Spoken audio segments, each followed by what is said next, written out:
आज के इस वीडियो में हम कैंडल्स की साइकोलॉजी को समझेंगे कि हम कैसे पता कर सकते हैं कि किस टाइप की कैंडल्स में बायर्स एक्टिव होते हैं और किस टाइप की कैंडल में सेलर्स एक्टिव होते हैं, और कौन सी कैंडल्स होती हैं जिनमें न तो बायर्स एक्टिव होते हैं और न ही सेलर्स एक्टिव होते हैं। मार्केट में कैंडल की बॉडी, विक और कैंडल के बिहेवियर को देखकर बता सकते हैं कि प्राइस को कौन कंट्रोल कर रहा है, बायर्स या सेलर्स, और इससे हम काफी हद तक ये भी पता कर सकते हैं कि मार्केट में आगे क्या हो सकता है। आप भी ग्रीन कैंडल को देखकर ये सोचते हैं कि ग्रीन कैंडल बायर्स की कैंडल होती है और रेड कैंडल को देखकर ये सोचते हैं कि रेड कैंडल सेलर्स की कैंडल होती है, तो आप बिल्कुल गलत हैं। हम कैंडल के कलर को देखकर ये डिसाइड नहीं कर सकते हैं कि ये कैंडल बायर्स कंट्रोल कैंडल है या सेलर्स कंट्रोल कैंडल है। कौन सी कैंडल बायर्स के कंट्रोल में होती है और कौन सी कैंडल सेलर्स के कंट्रोल में होती है, आज के इस वीडियो में हम इसे ही बहुत अच्छे से जानने वाले हैं। मैं आप लोगों का एक बेसिक डाउट क्लियर करना चाहूंगा कि जब भी कोई कैंडल फॉर्म होती है, चाहे वह रेड कैंडल हो या फिर ग्रीन कैंडल हो, वहां पर बाइंग भी होती है और सेलिंग भी होती है। जैसे मान लीजिए यहाँ पर एक ग्रीन कैंडल का फॉर्मेशन देखने को मिल रहा है, तो इस कैंडल के फॉर्मेशन के दौरान बहुत सारे सेलर्स यहाँ पर अपने एनालिसिस के अनुसार सेल कर रहे होंगे और बहुत सारे बायर्स भी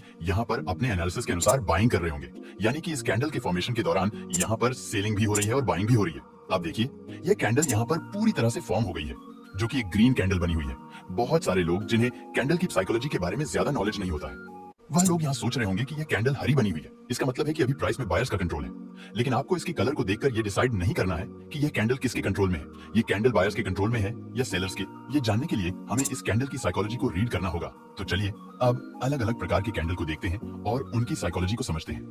गाइस, अब आपको वीडियो को बहुत ही ध्यान से देखना है। जैसा कि आप यहाँ देख सकते हैं, यहाँ पर हमें 2 कैंडल दिख रही है, एक रेड है और एक ग्रीन है। बहुत सारे लोग ऐसे होते हैं जो इस ग्रीन वाली कैंडल को बायर्स कंट्रोल कैंडल कहते हैं और इस रेड वाली कैंडल को सेलर्स कंट्रोल कैंडल कहते हैं। लेकिन मैं इन दोनों कैंडल को बेयरिश कैंडल ही कहूंगा, यानी कि इन दोनों कैंडल में सेलर्स का नियंत्रण देखने को मिल रहा है।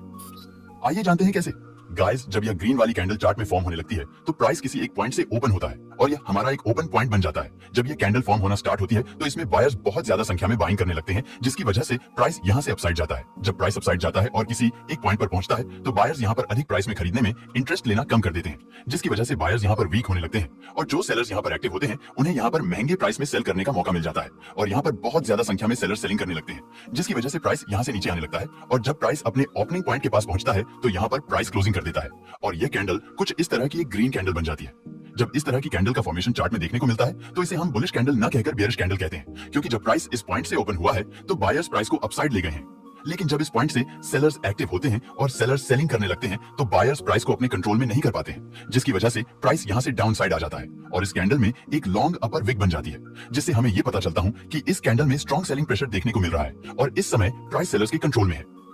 इस कंडीशन में आप एक्स्ट्रा कंफर्मेशन को देखते हुए सेल साइड का ट्रेड प्लान कर सकते हैं।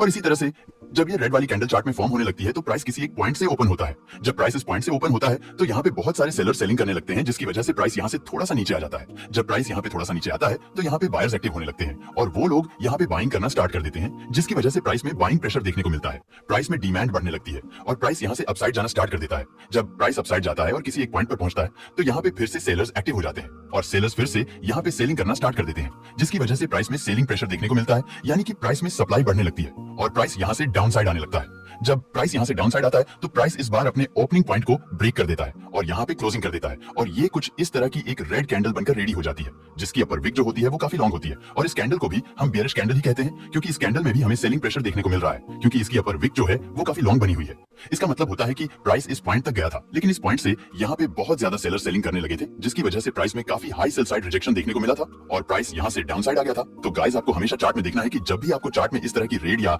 ग्रीन कैंडल बनती हुई दिखे जिसकी अपर विक कैंडल की बॉडी के कंपैरिजन में काफी लॉन्ग हो, तो वहां पे आपको समझ जाना है कि यहाँ पे प्राइस में सेलर्स का कंट्रोल देखने को मिल रहा है।